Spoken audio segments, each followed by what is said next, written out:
ഇപ്പോൾ താങ്കൾക്കെതിരായ ഗൂഢാലോചന അല്ലെങ്കിൽ UDF-നെതിരായ ഗൂഢാലോചന അതിൽ മുനീർ ചെയർമാനായ ചാനൽ ഒരു പങ്കാളിയായിരുന്നെന്ന് താങ്കൾ വിശ്വസിക്കുന്നു?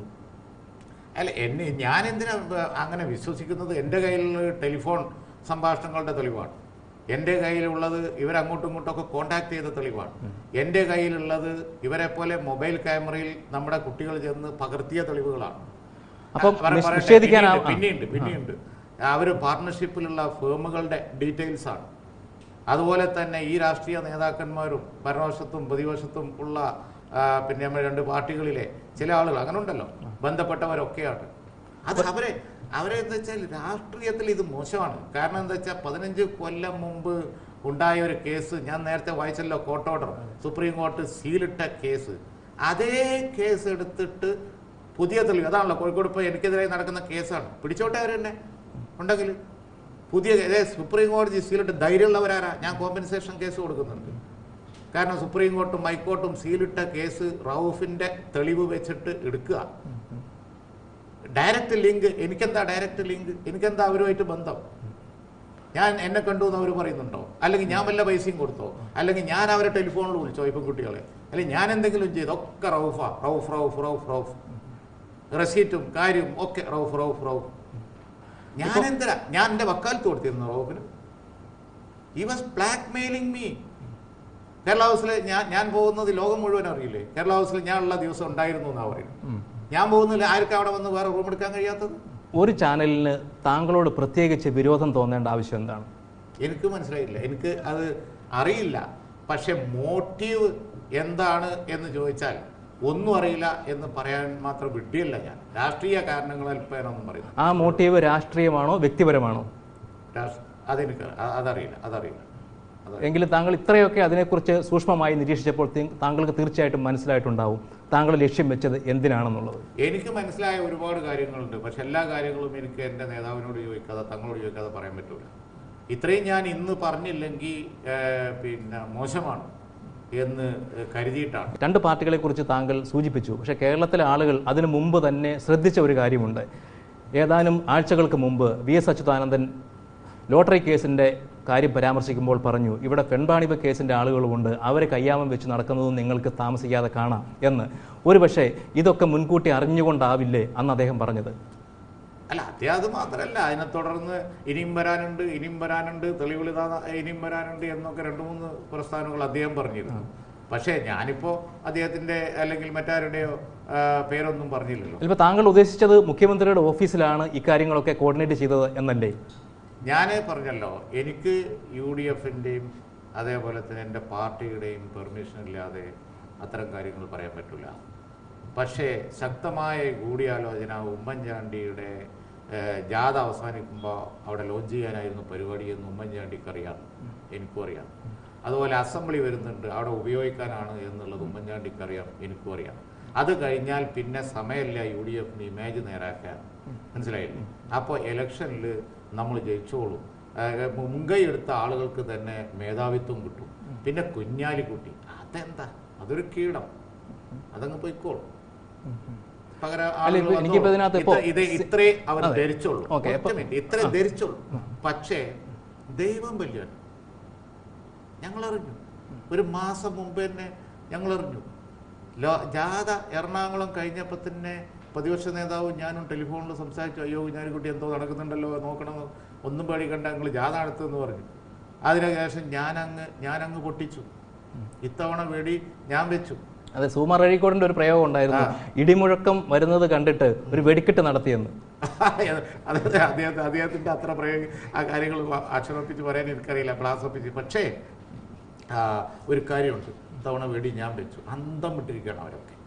അവർക്കറിയാം ടെലിഫോണൊക്കെ ടാപ്പ് ചെയ്യപ്പെട്ടിട്ടുണ്ട്, അവർക്കറിയാം സംഭാഷണങ്ങളൊക്കെ ടാപ്പ് ചെയ്യപ്പെട്ടിട്ടുണ്ട്. ഭയപ്പെട്ട് കഴിയാണ്, ഓടിപ്പോയി തിരുവനന്തപുരത്ത് കേസ് കൊടുത്ത് നോക്കുകയാണ്, മറ്റു പലതും ചെയ്ത് നോക്കുകയാണ്. മനസ്സിലായില്ലേ? ഞാൻ പറഞ്ഞല്ലോ, കോർട്ടിന്റെ ഓർഡർ ചെയ്യാൻ വായിച്ചല്ലോ, എനിക്ക് കേസിനെ കുറിച്ചൊരു ഭയവുമില്ല. മാത്രമല്ല, ഇനി മേലോട്ട് നോക്കിയാൽ ആകാശം, താഴോട്ട് നോക്കിയാൽ ഭൂമി.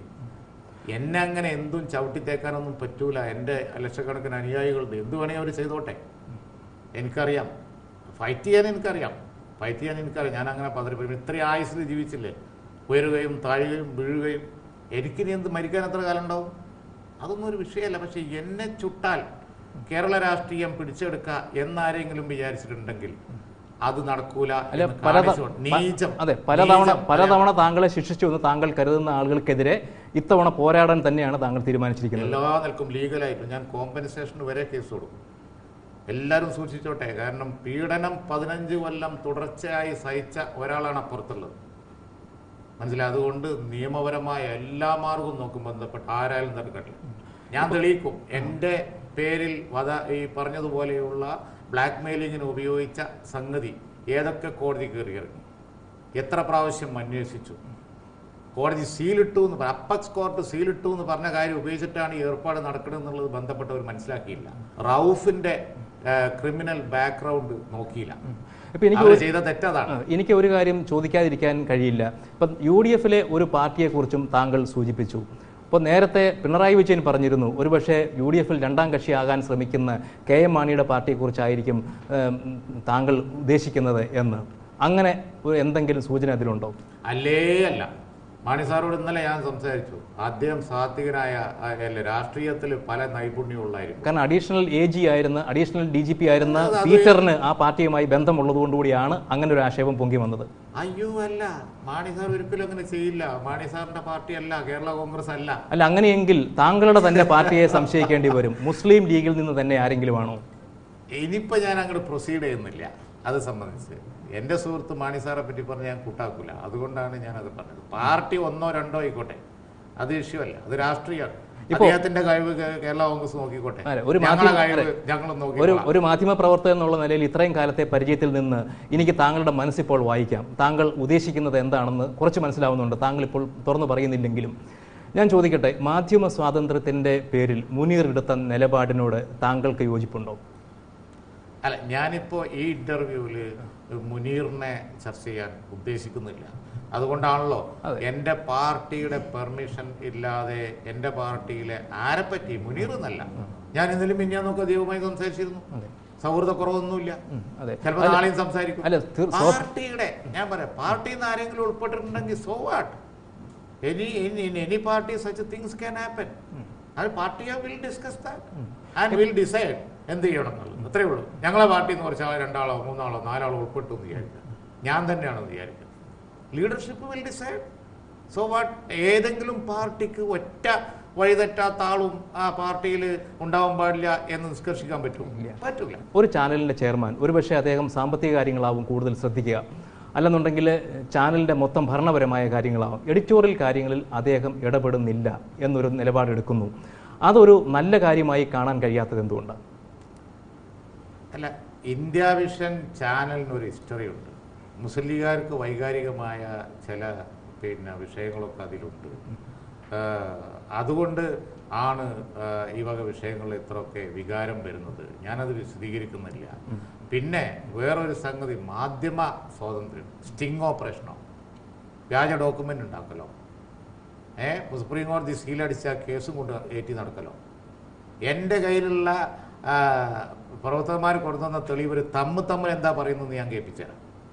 ഇത് ചെയ്ത ആളെപ്പറ്റി, അവരുടെ ചാനലിലുള്ള ആളുകളെ പറ്റി തന്നെ തമ്മിൽ എന്താ പറയുന്നത് ഞാൻ മിസ്റ്റർ ജോണി ചാനലിന് പ്രശസ്തി കൂട്ടാൻ വേണ്ടി കോസിനെ പോലെ അങ്ങയുടെ സ്ഥാനത്തിരിക്കുന്ന അതിലെ ആളുകളെ പറ്റി അവർ തമ്മിൽ നടത്തുന്ന സംഭാഷണം ഞാൻ കേൾപ്പിച്ചതാണ്. രാഷ്ട്രീയക്കാർ മാത്രമല്ല ഈ കഥ പുറത്തു വന്നാൽ നാറുക. പേര് പറയില്ല, സംഭാഷണം ആരും നടത്താലോ, കാഷ്വൽ ടോക്ക് ആരും. രാഷ്ട്രീയക്കാരുണ്ട്, സിനിമക്കാരുണ്ട്, ആരെങ്കിലും ഉണ്ടെന്ന് അങ്ങനെ പറയാമല്ലോ. ബിസിനസ്സുകാരുണ്ട്, സിനിമക്കാരുണ്ട്, ഇവരെല്ലാം താങ്കൾ വളരെ സന്ദർഭിച്ചതാണ് അങ്ങ് ചോദിച്ചത്. രാഷ്ട്രീയത്തിൽ ഇമേജ് ഉയർത്താൻ വേണ്ടി cinema,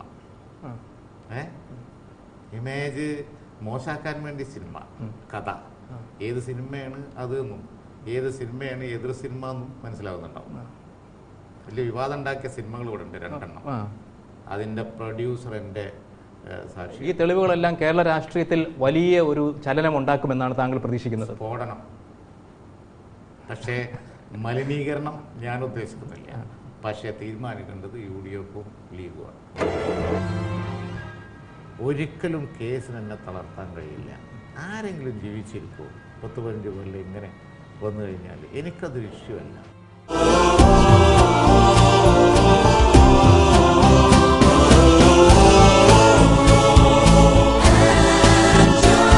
Different people, one home. ManoramaOnline.com, your home